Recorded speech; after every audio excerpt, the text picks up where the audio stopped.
scar in the railing where a winter sledge had cracked the post. A patched square of roof from the summer hailstorm that took the tomatoes but left the corn. His grandfather taught him to watch light the way a sailor watches tides, to note which rose warmed first and which held dew until noon. He also taught Samuel to make friends with small things, worms in the compost, ladybugs on the beans, the one barn cat that slept beneath the apple tree and kept the mice in check. Samuel blended that old wisdom with an appetite for tinkering. A string of salvaged solar panels powered a small pump, and a tracker he built from a weather vane and bicycle gears helped his drip lines follow the sun's arc guide. He had vertical trellises for beans and gourds, letting air flow through so mildew never felt welcome. His compost drum started life as a rusting water tank. Pedal the old Schwinn and the drum turned. Heat built, and dark, sweet soil came out like chocolate cake. At the feed store, he swapped seeds with his friend Bill Dideowl. They had a way of arguing without heat. Bill trusted the usual ways. Samuel trusted his experiments, but he never confused novelty with wisdom. "She is shifting her moods," Samuel said one afternoon, thumbing through a sack of pinto beans. "You mean the weather," Bill replied. "That is what folks call it," Samuel said. "But it feels like the land itself is uncertain. Last year we had frost in April, heat in September, and hail in between. You cannot set your watch by nature anymore." That spring had started kind. The creek babbled, the hills wore a soft green, and swallows stitched the sky with their flight. In late May, a small pest flare nibbled the bean leaves. Samuel walked the rows at dusk with a lantern. He noticed lacework on the leaves near the marshy end, and the faint pepper of frass. He did not reach for chemicals. He released a carton of ladybugs at twilight and set a strip of marigolds like a bright border. He brewed a weak neem tea and misted it at dawn. 3 mornings later, the nibbling stopped. The beans put out new leaves, whole and glossy. "Sometimes," he told the neighbor kids who had followed him to the edge of the trellis, "you do not kill a problem. You invite its enemy." They liked that. They liked his compost bicycle too, and the way he made weeding into a timed game. He paid in lemonade and stories. The stories were worth more. In early June, something different rode the air. The sun pressed harder on Samuel's neck, and the soil flashed dry faster than watering could account for. Birds still sang, but their songs seemed to come from farther away, as if moving beyond the fence lines. One evening, Martha leaned her elbows on the fence and stared west. "Do you smell that?" she asked. He did. It was faint, but it was there, a dusty, baked scent that belonged to mid-August afternoons, not June twilights. "It is early for that," Samuel said. "Too early," Martha agreed. "I set pans under my eaves this morning, and not a drop by noon." Samuel walked the rows after she left. He pinched the soil. It crumbled like cake crumbs between his fingers. The creek's chatter was a whisper. He felt a tautness under his ribs, the way a violin string hums before the bow touches it. That night, he sharpened his hoe and brought in the rain barrels from the shed. He checked every washer on the drip lines and wrote a short list under the lamplight. Mulch heavier. Catch more rain. Water shorter, deeper. At dawn. He slept with the window open and dreamed of a hill of barley bowing to a dark sky that would not break. By the 3rd week of June, the rain had stopped altogether. The valley still wore its June green, and visitors might not have noticed anything wrong. Samuel knew better. Beauty can lie. The wind carried dust when boots scuffed the lane. The bees were fewer each day. Even the marigolds at the row edges pinched their petals inward by noon. At the feed store, talk turned like milk gone sour. "City has jobs," someone said. "Better than watching your crops die." Bill pulled Samuel aside. "If it gets bad, I will make you an offer on the land. Hate to see you lose it for nothing." "I am not selling," Samuel said. "Not to you, not to anyone." "Pride is a thin soup," Bill muttered, but not unkindly. Samuel climbed the porch steps that night and stood with the darkness and the field. The smell of clover was a memory. The air had the hush of a church when the hymn ends, but the echo remains. "Help me keep you alive," he said to the soil. "I will carry your story forward if you carry me through." He waited, then smiled at himself and went inside. He slept lightly and rose before his clock. At first light, he laid mulch, thick as quilts, around the beans and corn. He set up rain catchers from scrap tin angled toward the barrels beneath the eaves. He changed the watering pattern to short, deep drinks at dawn. He walked farther to check the creek. He came back with a quiet face. The land does not speak in sentences, he thought. It speaks in signs. You either learn its alphabet or you pretend. He would learn. By early July, the drought had taken hold. The sun was a white coin nailed to the sky. Dust lifted with every step, and cracks zigzagged across the soil deep enough to swallow a coin. The air hung heavy. The only sound most afternoons was the windmill's tired creak. One morning, Samuel found a section of the irrigation pipe split and weeping into a useless puddle. He crouched, wiped his brow with the back of his wrist, and muttered a word he only used when no one was listening. He fetched his toolbox, cut away the split length, and patched it with bicycle tubing and a pair of clamps. When he opened the valve, the line shivered and then held. He listened for the faint, even tick of the drips. Music. ... The Carter kids from next door arrived like a small parade, dragging a wagon filled with straw and 2 dented pails. "Mama says we can help," Tommy called. "You can," Samuel said. "We are going to armor these roots." They mulched in pairs, one laying and one pressing, moving down the rows with a rhythm that felt like prayer. Samuel showed them how to feel under the mulch for coolness. He told them the trick of leaving bare crescents around the stems so rot never started in the collar. "Why do you talk to dirt?" the youngest asked.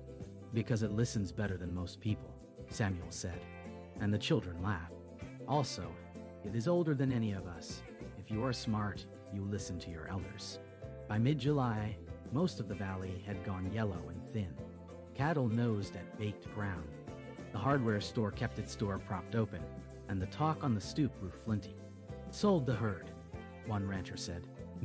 "Cheaper than buying hay." Martha found Samuel at the trellis and spoke without preamble. "If this keeps up, I'm taking my sister's offer. There's a room over her garage in the city. I can temp until it rains."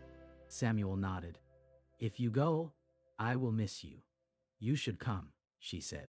"You know machinery. Shops always need good hands." Samuel tightened the twine around a bean runner. "My hands belong here." She studied him, then nodded as if she had expected that answer all along. The first dust storm came from the west like a lit curtain. Samuel saw the horizon go brown in a straight line and felt the air grow grainy on his tongue. He ran canvas over the tender rows, weighted the edges with bricks, and ushered the kids into the kitchen with lemonade and a plate of butter cookies the color of straw out of. The wind arrived like a long train passing. The house hummed. High. The old apple tree leaned and then leaned back. When the air went still again, they stepped outside into a world powdered in fine earth. He walked the rows in silence. Some plants were shredded, lace where leaves had been. Others bent but did not break. He trimmed torn leaves so disease would not creep in through ragged edges. He watered the survivors in a slow count of 20 at each root. He whispered thanks, whether to the plants or to the day for sparing them, he could not say.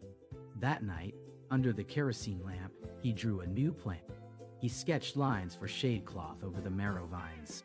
He marked barrels and their levels to ration what remained. He wrote names beside crops. Keep, cull, gamble. It hurt to write cull. He did it anyway. Mercy sometimes means letting go so the rest can live. A pickup rattled into the lane the next afternoon. A college kid in a ball cap swung out with a black case and a clipboard. Extension office, he said, cheeks pinked with embarrassment. We are doing soil checks across the county. I can leave pamphlets if you prefer. You can stay and work if you like, Samuel said. I have a shovel needs holding. They tested pH and moisture at 4 depths. The kid frowned at the meter. You are drier at 6 inches than your neighbors, which surprises me. Mulch holds the top, Samuel said. The bottom tells the long story. You might try a summer cover, the kid offered. Buckwheat. It sprouts quick. Shades and dies easy when you cut it back.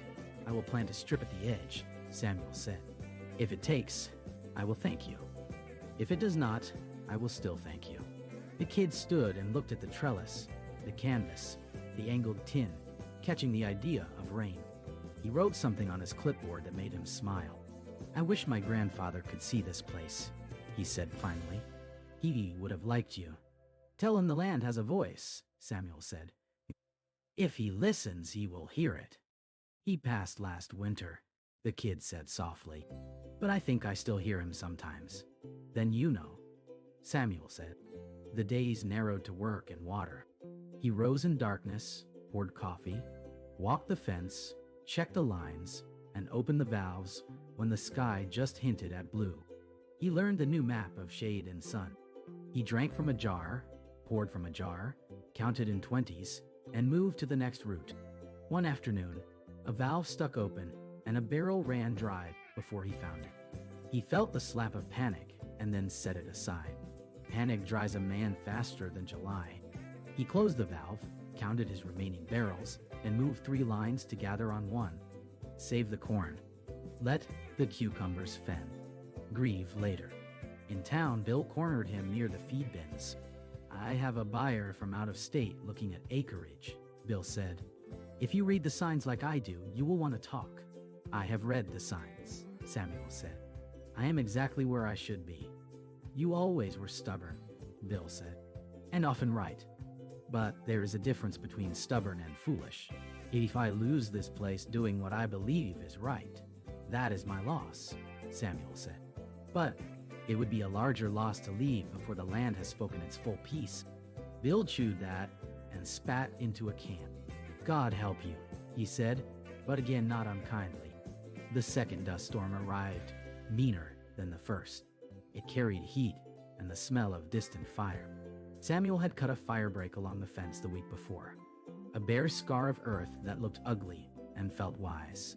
He soaked burlap and draped it over the woodpile. He moved the kerosene inside. He told the kids to stay home. When the storm passed, he found singe at the break and smoke in the apple leaves, but the field still stood. He sat on the porch steps and let his breath catch up to him. He had a new ache in his lower back he had not met before.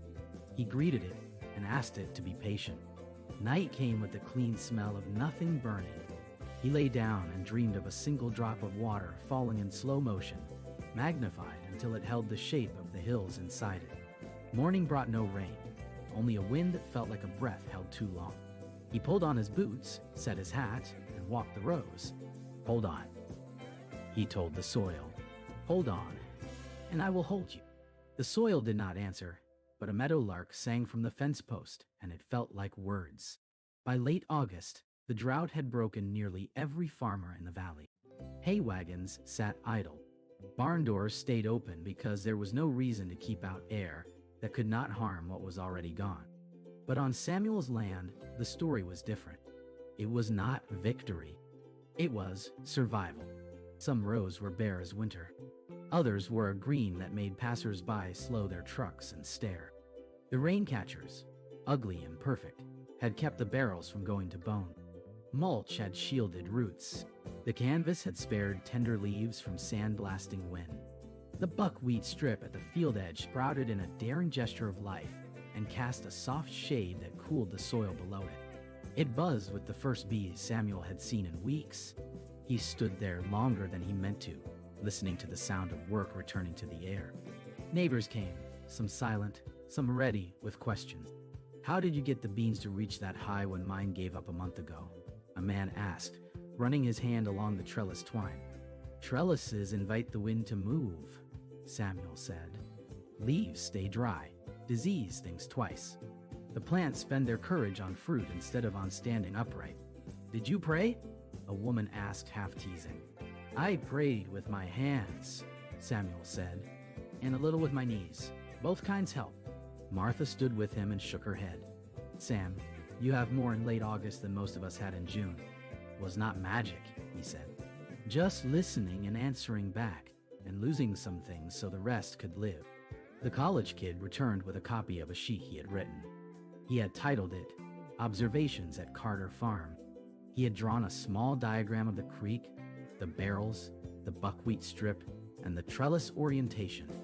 "I showed this to my supervisor," he said. She thinks we should do a field day here after the first rain. Bring everyone, Samuel said. Bring folks who think I am wrong too. Good arguments feed a place. That afternoon, the sky changed character. Clouds rolled in from the south in a slow parade, thick enough to dim the wheat and soften the light on the barn roof. The air cooled by a finger's width. It felt like someone had opened a door to a long corridor. Samuel stood beneath the eaves with his hat in his hands. Then the first fat drops fell, heavy as coins. They struck dust and made small dark circles that merged and grew. The tin sheets pinged a music of their own. Water slid into the barrels and lifted their notes. He did not shout. He did not dance. He took off his hat and let the rain strike his hair like a blessing. He felt the dust lift from his shirt and wash the soil darken shade by shade. He whispered, "Thank you," to no one and to everything. The rain came and went over 3 days. It never roared. It visited. It fed. Between the showers, he walked the rows and noted the plants that lifted their heads. He mapped which corners drank deepest. He widened the buckwheat patch and sowed a fall cover where the corn had failed, seeds tucked beneath mulch so they would find moisture and not sunlight. The extension office scheduled their field day and brought coffee in cardboard boxes and clipboards in careful hands. Farmers from 2 counties came, some with curiosity, some because they had nothing left to do, some because they did not believe a man who talked to dirt could teach them anything. They listened anyway. Samuel spoke without pride and without apology. He showed them the patched pipe, the firebreak line, the stripes of summer cover, and the way he had cut it down and laid it as mulch. He lifted a corner of canvas and showed how the soil underneath held cool long into noon.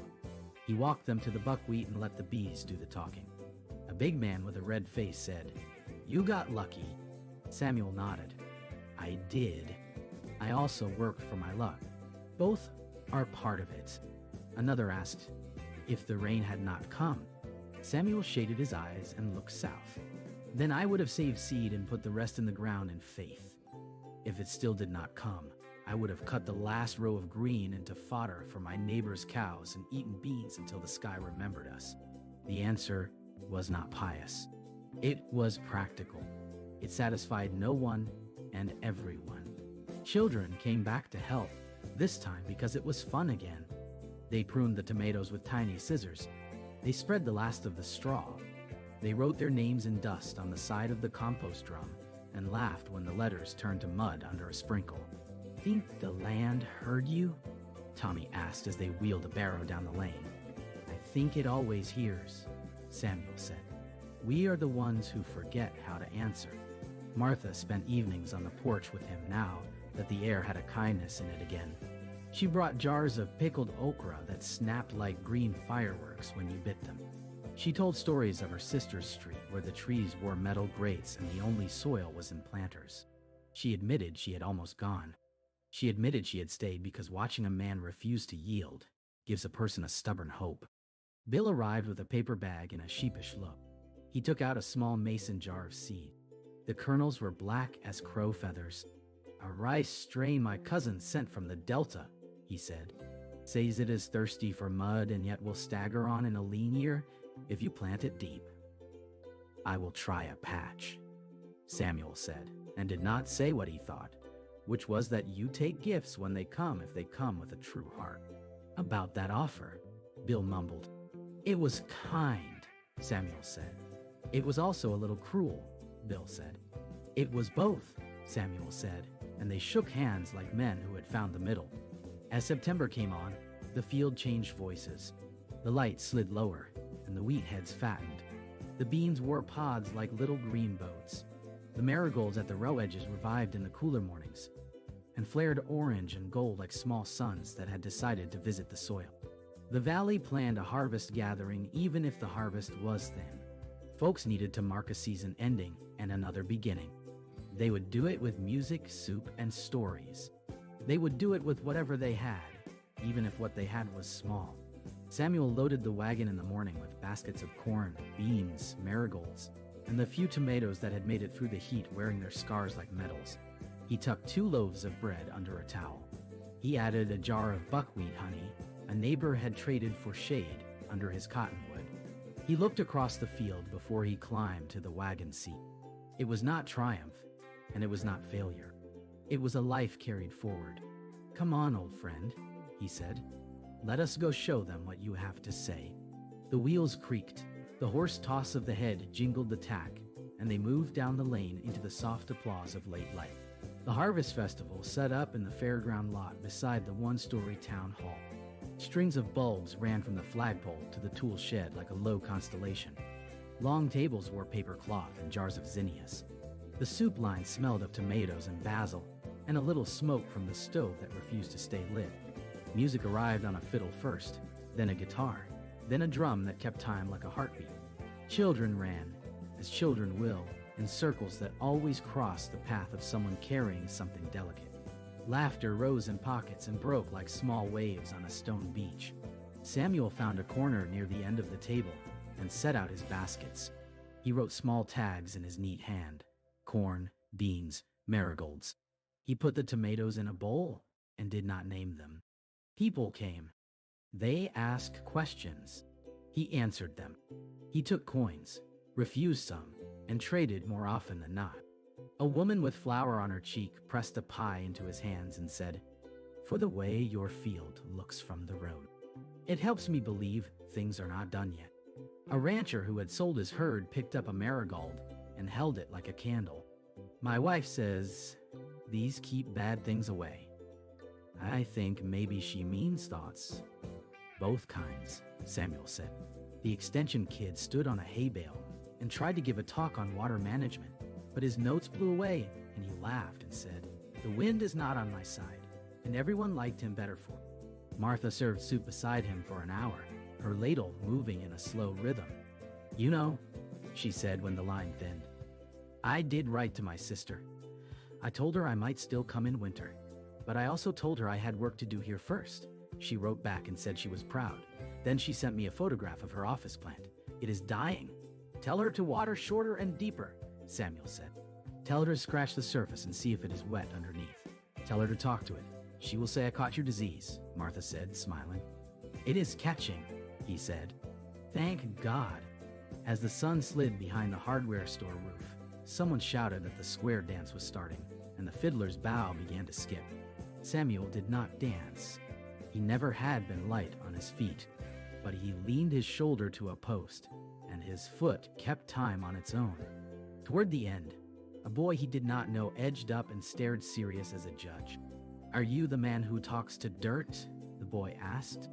"I am the man who talks to my field," Samuel said. "The dirt is only part of it." "What does it say?" the boy asked. "It says, 'Do not take more than I can spare.'